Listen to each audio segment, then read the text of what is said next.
Bonjour mes frères et merci d'exister. Bienvenue à ce moment de méditation de la parole de Dieu.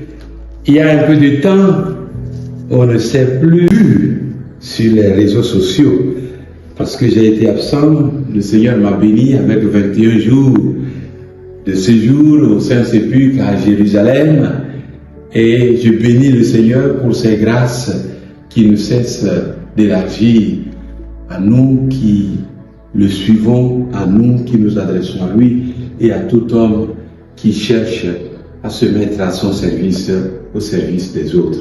Un petit résumé de tous ces dimanches de Pâques. Le 9 avril, c'était le jour de Pâques et la beauté, c'était de voir la tombe vide. Le Christ a ressuscité, il est vraiment ressuscité. Marie-Madeleine court à la tombe, elle voit la tombe vide, elle court vers les apôtres, annoncer la nouvelle et leur dit, on a pris le corps du Christ et je ne sais pas où on l'a mis. Le Seigneur lui-même se révélera à elle, dit, Adiam, va à mes frères, dis à mes frères de me précéder, va à mes frères et dis-leur que je les précède en Galilée. Comme c'est beau. Le Seigneur est vivant, le Seigneur est ressuscité, il est vraiment ressuscité. Puis le deuxième dimanche, nous arrivons et qu'est-ce que nous voyons? Nous voyons les apôtres pris par la peur de voir leur vie aussi être détruite comme celle du Christ a été détruite. Selon eux, ils se sont cachés les portes fermées au Cénacle où ils ont célébré la dernière scène avec le Seigneur Jésus.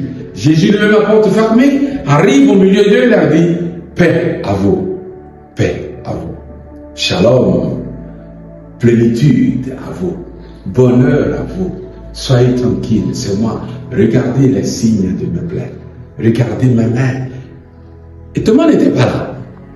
Alors quand il était arrivé, les autres leur ont dit, mais le Seigneur est vivant, on l'a vu. Il dit, non, si moi je ne vois pas avec mes yeux, si je ne mets pas mon doigt, je ne croirai pas. Effectivement, 8 jours après, ils étaient là, Jésus arrive à la même manière, et dit à Thomas, viens ici, mettre ton doigt, et mets ta main de mon côté, ne sois pas incrédule mais croyant, ce qui nous a valu à nous tous ce beau témoignage de Matthieu, de Thomas, mon Seigneur et mon Dieu. Et puis nous arrivons au troisième dimanche, toujours dans l'ombre de la déception de la mort du Christ, les disciples de Moïse, les deux qui conversaient entre eux, ils étaient fâchés, l'un s'adressant à l'autre, et puis un troisième voyageur qui arrive, et puis fait leur compagnie, il les écoute, et puis leur explique la parole de Dieu, regardant concernant ce monsieur qui s'appelle Jésus, et qu'il serait ressuscité. Et puis, en arrivant à Emmaüs, il accepta l'invitation qu'on lui adressa. Les jours baissent, et il est trop tard, viens rester avec nous. Et il accepta l'invitation. Toi aussi, apprends à inviter le Seigneur pour qu'il puisse habiter avec toi, qu'il puisse habiter dans ton cœur. Et quand il habite dans ton cœur, il te fera vivre des miracles. Lesquels? Un est ceux qui ont vécu celle de l'issue d'Emmaüs. Les yeux se sont ouverts à la fraction du pain. Et il reconduit le Seigneur. Une fois qu'il le reconduit, le Seigneur disparaît. Le Seigneur est là.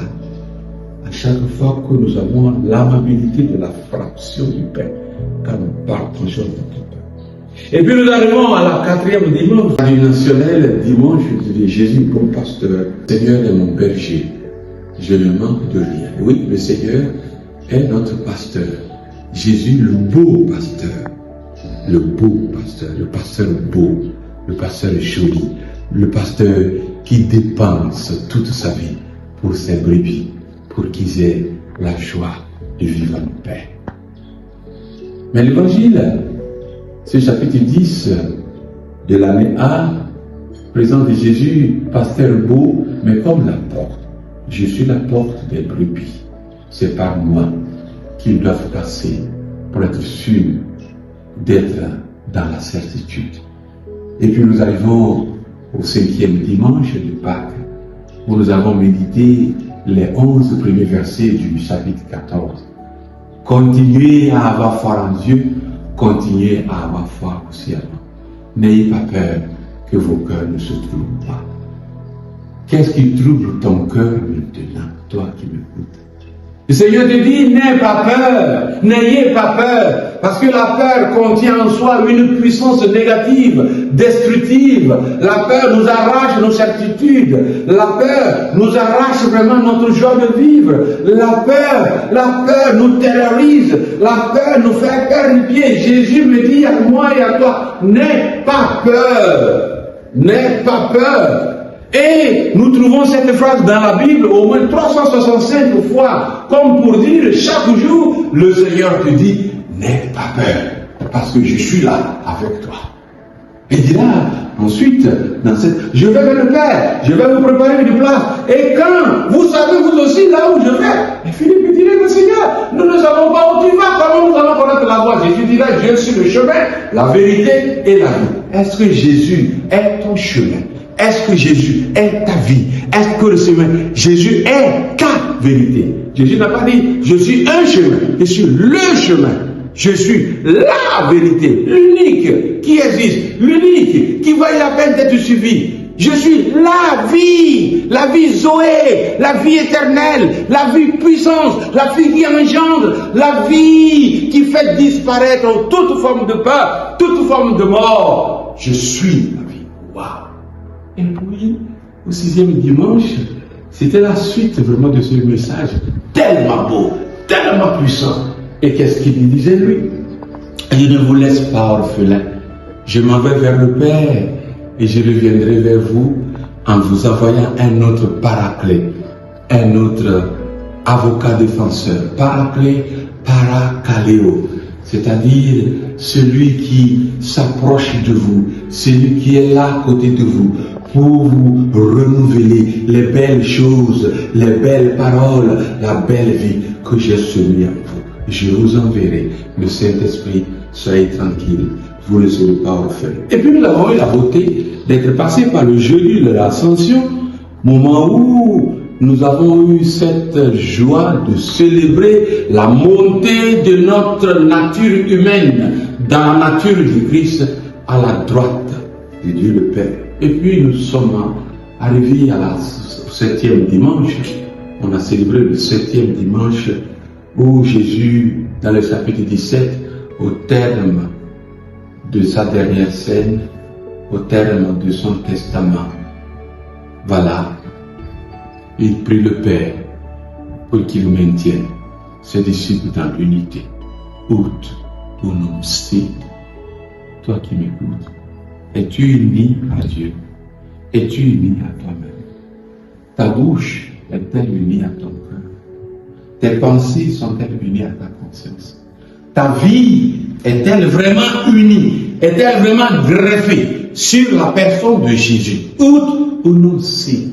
Et aujourd'hui, dimanche de Pentecôte, nous retrouvons l'évangile du deuxième dimanche de Pâques où Jésus dit au ciel, la paix soit avec vous. Et il y a déjà eu à commenter ce texte juste un mot encore sur la première lecture de ce jour de la Pentecôte. Et qu'est-ce que nous voyons? Le Seigneur fait grâce à ses apôtres du Saint-Esprit. L'évangéliste Luc, dans le livre des Actes des Apôtres, nous présente la descente du Saint-Esprit. Quelqu'un dit là, mais le Saint-Esprit a été donné le jour de Pâques, le moment où Jésus mourait sur la croix, ou bien le jour de la Pentecôte. Le Saint-Esprit de Dieu a été donné dans le mystère pascal, qui n'est pas localisable en un temps ou en une période.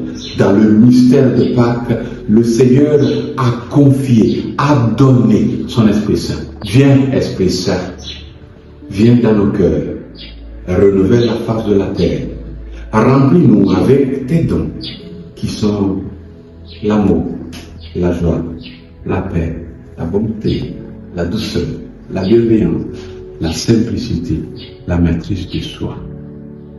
Et je terminerai invoquant vraiment cet Esprit Saint pour qu'il puisse prendre possession de nos cœurs, qu'il puisse prendre possession de nos consciences, qu'il puisse prendre possession de nos vies, pour que nous soyons de vrais témoins du Christ Jésus, comme le Père m'a envoyé.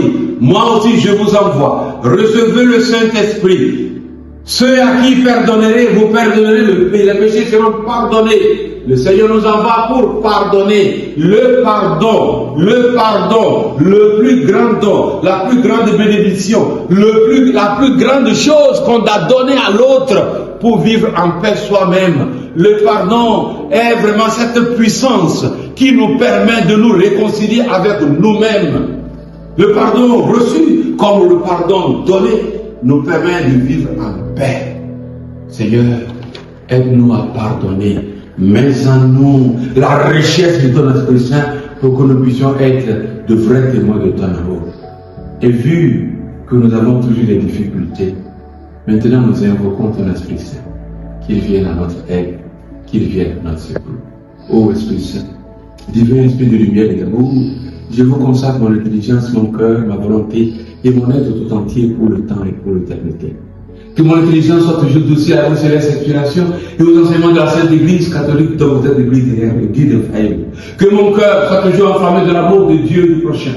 Que ma volonté soit toujours conforme à la volonté divine et que toute ma vie soit une imitation fidèle de la vie et des vertus de notre Seigneur le Sauveur Jésus-Christ, à qui, avec le Saint-Esprit, soit l'honneur et la gloire pour les siècles des siècles.